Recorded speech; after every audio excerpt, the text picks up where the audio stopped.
Een bijzondere dag op de Jouwer. Voor het eerst konden mensen fietsen en kuieren op de nieuwe flyover uit de A1. Om kwartier voor 10 ging het los. En er was een soort belangstelling.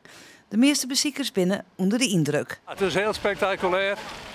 Het leidt er mooi in te zien.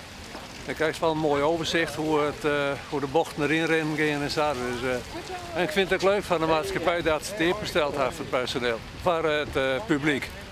Ik zie er wel versteld van de omvang van het hele gebeuren.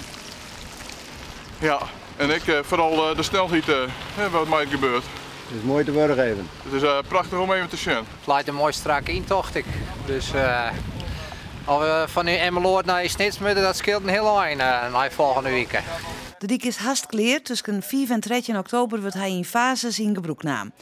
Dan is de Grutte en Osa bekende rotonde bij de Jouwer er net meer en moet er ook een eind komen onder de beruchte files. Er is heel hard werken. 3 uur heen ga je de opdracht doen. Het is wat ongebroekelijk, maar het had er maar uit te staan dat de provincie dit al een keer betelt. Het op het grondgebied van de gemeente is en in 2 riksdieken leidt. Dus daarom hebben we de handen in inslijn. Ja, en ik ben er heel grutsk op. De iepenstelling van de dik joet hier ik te krijgen met de start van een nieuwe campagne om de veiligers van mensen die onder de dik werken onder de aandacht te brengen en te verbeteren. Samen wegwerken hier die campagne. 2, 1. Het startschot wie het opblazen van een grote pilon. Zulke campagnes zijn helaas nog altijd nodig. Mensen komen toch soms vrij hard aanrijden in die werken.